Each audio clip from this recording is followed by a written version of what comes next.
Kaixo guztioi, gaurkoan ere elkarrizketaren tarteari lehioa erikiko diogu, uztailaren 12ko hauteskundei begira hautagaitza ezberdinetako ordezkariekin hitz egiten gaude. Gaurkoan gurekin daukagu Euskadiko Alderdi Sozialistako Gipuzkoako zerrendaburu Eneko Andueza. Ongi etorri Andueza jauna. Kaixo, eskerrik asko. Bueno, uztailaren 12ko hauteskundeak ate joka ditugu, eta lehenik eta behin galdetu nahiko nizuke Euskadiko Alderdi Sozialistarentzat zeintzuk dira Arabak, Bizkaiak eta Gipuzkoak dauzkaten erronkarik nagusienak. Nik uste dut, hiru herrialdeena da zerbitzu publikoak indartzea, ezta?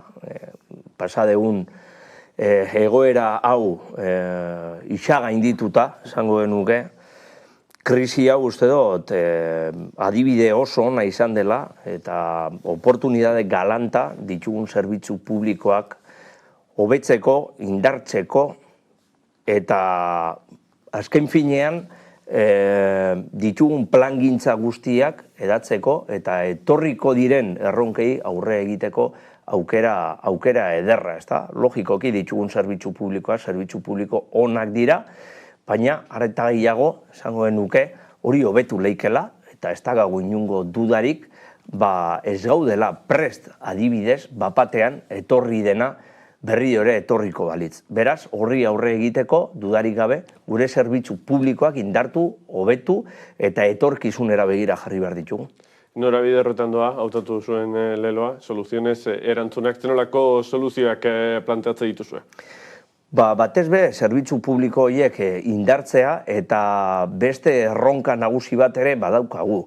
Inorkatzean ez lagatzea, azken finean, pasatako krisian ikusi genuen ezberdintasunak handitu egin zirela. Eta hori ezin leike pasatu. Eta horretarako dudarik gabe gehien dutenak gehien jarri beharko dute, gure zerbitzu publikoak indartu egin beharko ditugu eta hobetu inorkatzean ez gelditu ez dadin. Horretarako esfortzu oso handi egin beharko dugu, denak, eta horretarako ezinbestekoak izango dira akordio potoloak, ezberdinen arteko akordioak, elkarlana eta instituzioen arteko elkarrizketa eta lana. Bai, eta zerrendaburu Idoia Mendia, berri ere. Noski baietz, gure idazkari nagusia lidergoa bera dauka eta inungo dudarik gabe bera izan behar da proiektu hau lidergoa eraman behar daben pertsona. Bai, dagoeneko gako batzuk azaldu dira, gehien daukatenek gehien ordaintzea, gero hitz egingo dugu eztabaida fiskalaren inguruan, baina gaitegiaren zerrendan ekonomiarekin lotutako gaiak gorriz markatuta daude, eta hor berrera ikuntzari buruz hitz egiten ari da. Erreforma fiskal horretatik arago eta zerbitzu publikoen indartzetik arago nolakoa izan behar du? Logikoki gure ekonomiari bultzada bat eman behar zaio. Guk pandemia hontan sarritan esan dugu askoz be errezagoa dala ekonomia bat berpiztea pertsona bat. Baino, momentu batzuetan logikoki lehentasuna pertsona ziren. Orain baita ere, baina lehentasun horrekin baita ere ekonomia bultzatzea da helburua. Eta horretarako dudarik gabe, adibidez, enpresa txiki eta ertainei diru laguntzak emotia da. Gure autonomoekin lan egitea, beraien enpresak, beraien dendak, beraien tabernak berriro ere martxan jartzeko eta behar den heinean aktibitate hori berri ere bultzatzeko eta logikoki gure langileak, Euskadiko langileak eta batez ere ertetan sartuta dauden langile horiei diru laguntzak emotia askok eta askok hileko azkenera ailegatzeko zailtasunak dituztelako. Pertsona horiek lehentasun eduki behar dute eta arlo hontan ez dakagu inungo dudarik ere apostu gehixo eileikela, adibidez ikerketa munduan, garapen munduan, sortzaileen munduan ere hor apostu on bat, potente bat egin behar dela eta baita ere gure enpresen digitalizazioan etorkizuna hor dago digitalizazioan eta enpresa horien garapenean. Bai, industriari dagokionean ere asko hitz egiten ari da asteotan trantsizio ekologikoaren inguruan. Bai, logikoki, guk hor lege bat pendiente daukagu, lege aldi hontan, lege hori eginda tekstuan egon badago, parlamentura ere eraman da, baina legealdia amaitzuta hori bertan bera gelditzu da. Hori ere berrio martxan jarri nahi dugu, ezinbestekoa delako klima aldaketaren aurkako lege bat egin behar dugu, eta baita ere goi mailako ofizina bat dakagun enpresei apurtxu bat laguntzeko eta lege baten bitartez sortzen ditugun hondakinak kudeatzeko. Hortarako gai lege bat proposatzen dugu. Gure hondakinak behar da moduan kudeatu egin behar ditugu. Logikoki helburua zero sabor helburura ailegatzea da, baina hortara ailegatu baino lehen horretarago lege bat behar dugu hori kudeatzeko eta sortzen ditugun hondakin guztiak behar da moduan kudeatzeko. Hau da, Zaldibarreko kasua bezalakoak ez errepikatzeko. Logikoki, hor fiskalizazio bat egon behar da. Ez dakagu hainbeste zabortegi publiko sortzen ditugun hondakinak kudeatzeko. Eta zero sabor helburura ailegatu baino lehen hondakin edo zabortegi horiek behar da moduan kudeatu behar dira. Eta horretarako fiskalizazio bat behar da, lege bat behar da, eta hortan ibiliko gara. Bai, fiskalidadea aipatu dugu, hasiera batetik, gehien daukatenek gehiago ordaintzea. Zenolako erreforma beharko litzateke? Bueno, nik uste hori erreflexio sakon bat egin behar da leheno horretara ailegatzeko. Logikoki, hurrengo hilabetetan eukiko ditugu datu zehatzagoak hiru foru aldundien errekaudazioa ikusteko, ez dakagu noraino ailegatuko den beherakada eta horren arabera, ikusi beharko dugu, zer nolako diru kopurua behar dugun horri aurre egiteko. Logikoki ere, dakagun aurrekontuak, adibidez, formula hori ja ez dau balio eta legealdi berrizarekin aurrekontu hoien helburuak ezberdinak izango dira. Orduan hor, erreflexio sakon bat egin beharko dugu, jakitzeko zer nolako aurrekontuak behar ditugun eta horren arabera eta zerbitzu publikoen indartzeari begira zer nolako ingresoak beharko ditugun gero fiskalitatea moldatzeko eta egoerari edatzeko. Bai, eta instituzioen arteko arkitektura ere egin beharko da. Logikoki, hor reflexio sakona ere behar da. Nik uste pandemia honek erakutsi gaitu geneukan kontzeptu asko aldatu egin beharko ditugula. Gure bizitzan, gure instituzioetan, gure kudeatzeko moduetan asko aldatu egin behar da. Baina instituzioen arteko elkarlana ezinbesteko izango da. Hor ikusi beharko dugu elkarlan hortan zer nolako eredua ere behar dugu Euskadi behar da moduan kudeatzeko. Bai, zerbitzu publikoak aipatu dituzu, eta gaur bertan, goizean, Eibarren egon zarete, ospitale parean, ekitaldia egiten, aurreko egunetan ere, osasungintzari dagokionean, beste lehen arreta zerbitzuetan, lehen arreta zerbitzuak indartzea planteatu duzue. Zeintu dira osasungintzari dagokionean Alderdi Sozialistaren proposamena? Lehenik eta behin, Osakidetzako plantilla sendotzea.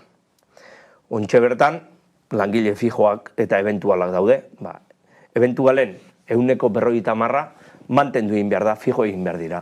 Eta horretaz aparte, Osakidetzako pertsona egiten duten pertsona guztiak epidemiologia aurre egiteko formazioa behar dute. Ikusi egin dugu, beraien formazioa oso ona zela, baina agian kasu askotan geneukan plangintza, planifikazioa ez zehola prest halako egoera bati aurre egiteko. Infrastrukturak ere berrikusi egin behar dira. Ni gaur goizean bertan gogora aresi egin dut, Eibarko ospitalaren apostua sozialistena bakarrik izan zen. Eta garaiko egoeran esaten zuten bai batzuk eta bai besteek hori gure kapritxo bat zela, etzela momentua, gehiegizkoa zela halako infrastruktura bat eukitea, eta geuk defendatzen genduen ospital hori zela bakarrikan Eibartarrondako ez da eskualde hortarako, baizik eta eskualde gehiagotarako, eta ere, infrastruktura hortan, posible zela, planta batean, ikerketa planta bat sortzea. Bitu, ospital hori beharrezkoa etzen, ospital hori zer nolako garrantzia eukidaun pandemia hontan. Adibidez, kolapsora ez ailegatzeko ezinbestekoa izan da ospital hori. Beraz, guk etorkizunari aurre egiteko ere aurreratu egin behar gera, eta ez bakarrikan gaur egunean ditugun arazoak planteatu, baizik eta etorkizunean sortu leiken arazoei ere plangintza bat sortzea uste dugu ezinbestekoa dela.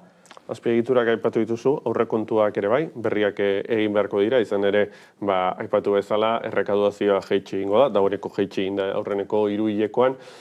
Bestelako azpiegitura batzuk kolokan geratuko dira? Berrikusi egin beharko dira, ze azpiegiturak diran dakaten lehentasuna eta zeintzuk apurka egiten joan leikezen, ez da? Batzuk lehentasun oso aukiko dute ja martxan dagozelako, beste batzuen planifikazioa akaso berrikusi egin beharko da. Lehentasuna ez dakatelako, ala agian, ontxe bertan, dakagun egoerakin ez direlako balio. Bere planifikazioa egoera batekoa delako, eta igual hori edatu egin behar da, reflexionatu egin behar da horren inguruan, eta gauza gehiago sartu egin behar dira, edo moldatu egin behar dira. Hor, berrikusi egin beharko dira plangintzak, berrikusi egin beharko dira azpiegiturak, batzuei bultzada eman, eta beste batzuak ere berrikusi egin beharko dira. Hori hurrengo aurrekontuetan ikusi egin beharko dira. Europatik abiadura handiko trenaren inguruan iritzitako txostenak zer esana edo zer ikusi izan dezake? Nik uste dut ez, nik uste ez. Guretako abiadura handiko trena lehentasuna dauka. Ja bultzatuta dagoen proiektu bada, martxan dagoen proiektu bada, adjudikazioak eginda daude, eta hori lehen bailen amaitu egin behar da, batez ere gure ekonomiari begira, gure garraioei begira, eta garraio iraunkorrak eukiteko, logikoki hori beharrezkoa da. Kotxeak errepidetatik artera behar dira, gure komunikazioak ez bakarrikan Euskaldunon artean eta Euskadi eta Espainiaren artean, baizik eta Euskadi eta Espainia eta Europaren artean funtseskoak direlako. Beraz, hori bultzatzea guri ondo iruditzen zaigu. Zerbitzu publikoekin jarraituz, hezkuntzari dagokionean, zenolako proposamenak edo lehentasunak egon beharko liratezke? Uste dugu ezinbestekoa dela hezkuntza digitalera joatea. Gure gelak digitalak izan behar dira. Ikusein da gainera pandemia hontan, Euskadiko familia askok zeukatela errekurtso digitalik beraien umeak behar dain moduan etxetikan ikasteko. Hori konpondu egin behar da. Hori ezin leike pasatu, hori ezberdintasuna sortzen duelako. Gela digitalak sortzea, gure ikasleak material digitala eukitea eta dakagun azpiegiturak edo hezkuntza egiturak ere berriztu egin behar dira. Hori da etorkizuna, orain dakagun eredua ez dau balio, gainera hor dakagun legea, eskola publikoaren legea, zahartuta dago, hori berriztu egin behar da, eta berrizteko ezinbestekoa da ere agente guztien arteko akordio bat. Hortan, gobernua egon behar da, sindikatuak egon behar dira, gurasoak egon behar dira, lege hori, lege sendo bat izateko. Bai, 4 urte atzera, baino perspektiba hobeagoak ditu Alderdi Sozialistak Eusko Legebiltzarrerako hauteskundetan, asko gertatu dira tarte hontan, nolabaiteko eragina izango du Madrilen gobernuan egoteak bultzada positiboa emango dio? Bai, logikoki, Madrilen egotea ez dago dudarik guri ispilu moduan balio handisa dakala, ez da, gainera pasadena, pasata, ikusi egin da, gu kapazitatea dakagula egoera hauek kudeatzeko, ez da. Zer gertatuko litzateke edo zer gertatuko izango zen gurekin Madrilgo gobernuan, adibidez, Pablo Casado eta Santiago Abascal egongo balira, ez da? Edo osasun departamentuak, osasun ministerioa Anamatoren eskuetan egongo balira, ez da? Ze izango zen, ez dakit. Zorionez, sozialistak Madrilen gaude gobernatzen, Espainian gaude gobernatzen, eta hori eredugarria izan da gure balioa mostratzeko, eta bueno, alden heinean ere, jendea ikusteko, guk gaitasuna dakagula eta bermea gera gure zerbitzu publikoak behar da moduan kudeatzeko eta indartzeko. Bai, kanpainan gainera, Pedro Sánchezen presentziaz gain, Carmen Calvo ere egon da, Grande Marlaska, gaur bertan ere, ministroen presentziaren nabaria izaten ari da. Bai, logikoki, gainera guk ministroiekin gertutasuna daukagu, Grande Marlaska euskalduna da, hurrengo egunetan ere Arantza González Tolosarra etorriko da baita ere. Gertutasun hori eukitea eta Madrilgo gobernuak guri babesa emotea oso garrantzitsua da guretako. Pentsa, orain dela 4 urte zelan gehuazen, egoera nahiko txarrian, alderdi moduan organikoki hor banaketa ederra zeuan, barne liskarra kalti izugarria egin gintuen momentu hortan, baina oingo egoria guztiz aldatu egin da, ez da? Oin gure alderdisa sendo dago, oso batuta dago, gobernu guztietan gaude, Madrilgo gobernuan, Eusko Jaurlaritzan, diputazioetan, udaletxe ugarietan, guretako hori oso esanguratsua da etorkizunera begira. Bai, epatu duzu, instituzio ezberdinetako gobernuetan zaudete, bertan, EAJ-rekin egindako akordioaren ostean, akordio hori errepikatzea da sozialisten lehendabiziko aukera? Aztertu egin beharko dugu, lehenik eta behin jendeak bozkatu egin beharko da, eta horren arabera ikusiko dugu zer nolako emaitzak ditugun, eta horren arabera ikusiko dugu, baina gure gura ez da gobernuan bai alabai sartzia, baizik eta zertarako aztertzia, ikustia eta paktatzia, ez da, guk ez gaude hemen gobernuetara sartzeko, baizik eta politika egiteko eta politika horiek norabide konkretu batetara behiratzen egitea, ez da, beraz, ikusiko da urrengo esamabian, 13an, zer nolako emaitzak euki ditugun eta 13tik aurrera ikusiko dugu zer posibilitate daukagun, itun hori berrizteko eta norabide berri bat emoteko, edo bakoitza bere etxian gelditzeko. Baina bain arteko balorazioa zein da?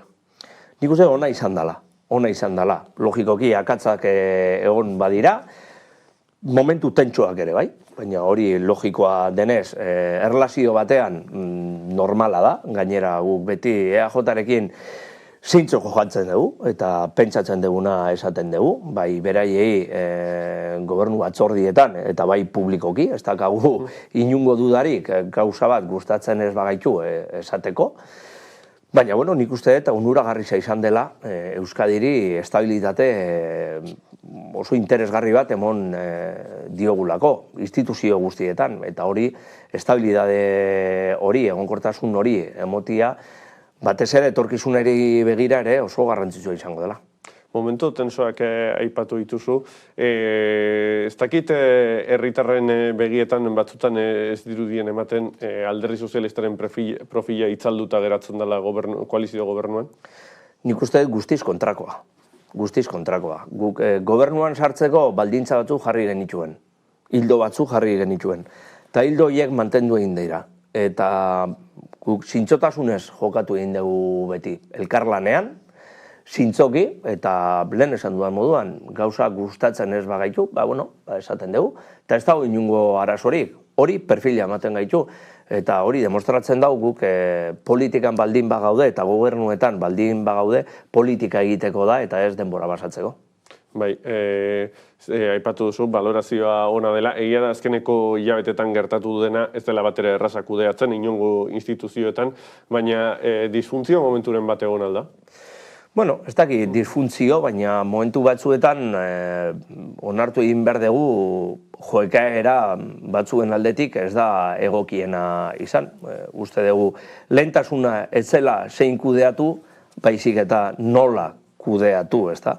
Eta gauza historiko bat gertatu da pandemia hontan, ez da. Batzuk esaten zuten hau errezentralizazioa egiteko aukera bat genuela, edo errezentralizazioa nahi genuela, guztiz kontrakoa, ez da? Gauza historiko bat gertatu egin da. Domekero, Espainiako presidenteak autonomia erkidegoko presidente guztiekin elkarlanean bilerak egiten zituen, beraien iritzizak jakiteko eta gauzak adosteko, eta hori oso onuragarria da, ezta? Askotan badirudi batzuek ezberdinak direla edo zeo zer nahi dutela, baina nik uste dut importantiena da elkarlana, guztien arteko lana eta zintzotasuna, ezta? Hemen ez gaude bakoitza zer egiten duen, baizik eta elkarlanean egitea, ondo egitea eta alde neinean egoerani aurre egitea. Elkarlan aipatu zu, Madrileko gobernuan, Alderdi Sozialista eta Unidas Podemos daude, eta hauteskunde kanpaina honetan, eta kanpaina atariaren leitmotiv nagusienetako bat, Miren Gorrotxategik planteatzen duena da. Hau da, ezkerreko iruko hori egitea, horren aurrean Alderdi Sozialistak esan du ez duela momentu honetan viable ikusten, baina hala ere, eskaintza horrek mahai gainean jarraitzen du, bai Miren Gorrotxategi beraren adierazpenekin, baita ere Podemosen bestelako euskarri komunikatiboetan. Bai, bitxia da, urtetan politika sarrari leporatzen zioten gure interesa bakarrikan gobernuetan egotia zela, ezta? Eserlekuak eukitea. Eta orain, proiekturik mailan jarri gabe, beraiek gobernuan sartzeko aukeria ikusten dute, eta behin eta berriro ere, hortan bere mesua zentratzen dute. Guretako lehentasuna ez da gobernuetara ailegatzea, baizik eta zertarako ailegatu gobernu batera. Beraz, niri gustatuko litzaidake Elkarrekin Podemoseko kideak dakaten mezu alde batetara ustea, zein bestek eskatzia gobernuak osatzeko eta bere proiektua asaltzia, hori ezinbestekoa delako, batez ere itun batetara ailegatzeko, ezta? Beraz, nik ez dakit ze proiektua dakaten.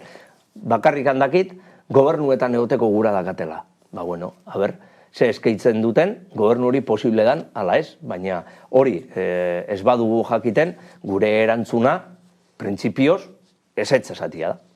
Bai, zentzu horretan, gobernu proposamena izatetik harago, eta hauteskundeak igaro dira, eta uztailaren 13 iritsiko gara, ikusiko dugu zenolako zenbakietan. Hala ere, horren oinarrian dagoen proposamena izango ote da euskal politika gintzaren urrengo guadiana? Ez dakit, etorriko dena auskalo zein izango da, ez da? Argi eta garbi ditugu gure helburuak, eta hortan lanean zehituko dugu, baina logikoki hemen denok akaso ibilbidea dakagu aurretik, eta gauza batzuk gauzatzeko ibilbide hori egin behar da. Guk badakigu zein da gure ibilbidea eta zein da gure historia, eta hildo horretatik argi eta garbi ditugu gure helburuak eta hortan jarraituko dugu lanean. Bai, aurreko legegintzalditik, adibidez, aipatu dugu trantsizio ekologikorako legea hor dagoela, baina baita ere, geratu dira hor karpeta batzuk urrengo legegintzaldian mahai gainean egongo direnak, tartean autogobernu ponentzian idatzitako testuak eta lortutako adostasunak eta desadostasunak aurrera begira autogobernuari dagokionean. Autogobernua lehenik eta behin Gernikako estatutua osatu egin behar da. Hemen eskumenak ondino etorri egin behar dira, horretarako egutegi bat daukagu eta egutegi hori gauzatzeko konpromesua dakagu sozialistak eta ez dakat inongo dudarik hori egingo dela. Horretaz aparte, uste dut gure estatutua berriztea ezinbestekoa dela. Baina berrizteaz gain, uste dut helburu nagusia izan behar dela Euskal gizarteak berea sentitu behar duen estatutu bat lortzea. Nortasun gauzak zatitzen gaitu. Orduan, guazen akordio zabalak lortzeko gaietan zentratzera. Hori da garrantzitsuena, gizarteak ikusteko estatutu hau gauza garrantzitsuetan zentratzen dela eta ez gauza identitarioetan. Hor dago ardatza, ea hori posible dan, baina erronka polita dakau aurretik akordio zabal hori lortzeko eta ea kapazak garen denok akordio batetara ailegatzea. Posible izango da? Auskalo, ez dakit, guztion jarrera hor mahai gainean jarri beharko dugu, ez da? Uste zintzoki jokatu egin behar dugula, gauza garrantzitsuetan oinarritu eta zatitzen gaituzten gauzak alde batetara uzten. Hori funtsezkoa da, gizarteak ikustea borondatea, denok borondatea daukagula, estatutu on bat aurrera ateratzia. Hori posible baldin bada, aurrera pausua oso ederra izango da, batez be, etorkizunera begira ezinbestekoa delako alako erramita batek bitea. Bai, adostasun zabalak aipatu dituzu, adostasun zabalak behar dituen beste elementu bat, bizikidetza eta memoria politika dira. Bai, logikoki. Hor, aurrera pausu handiak emon behar dira. Lehen esan duan moduan, batzuk ondino ibilbide bat egin behar dute. Gu prest gaude, edo horri laguntzeko ibilbide hori egiten. Oso onuragarria izango litzateke EH Bildu aurrera pausu horiek emotea. Beharrezkoak dira, oso beharrezkoak dira, elkar bizikidetza sendo bat lortzeko.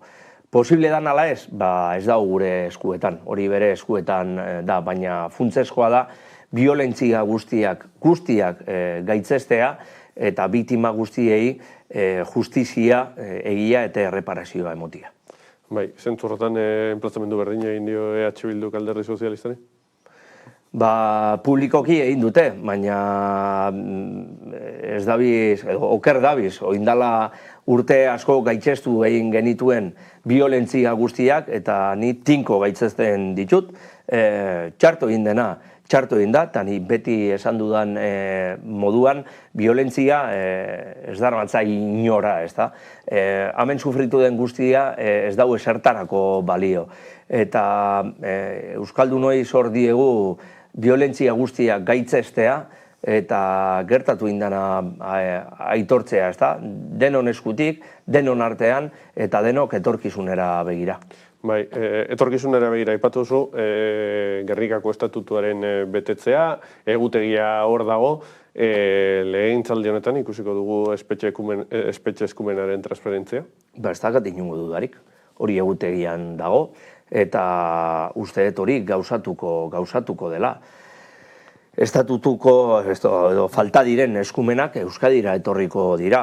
Eskumen batzuk administratiboki ez dira erraz egun batetik bestera ekartzia, hori landu egin behar da, baina komisio bikoitz hortan lanean ari dira, oso gogor hori gauzatzeko. Nik ez dakat inongo dudarik gainera, oso onuragarria izango litzateke horrekin betetzea. Egutegia hor dago, hori itun bat da, eta uste dut Euskaldunon zorionerako hori legealdi hontan ikusiko degula.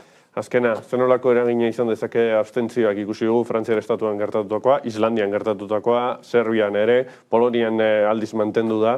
Elementu decisiboa izan daiteke? Hurrengo hauteskundeak oso garrantzitsua dira.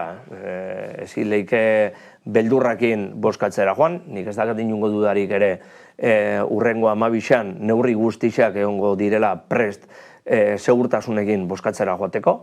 Hor beste erramintak batzuk ere badaude postabidezko bozka adibidez, baina abstentzio haundi bat egotia esen izango bat be ona Euskadiko etorkizunerako.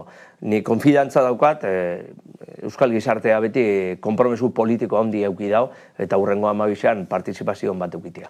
Ba, hausnarketa horiekin geratzen gara, Andueza jauna, mila esker, plazer bat. Eskerrik asko zuei.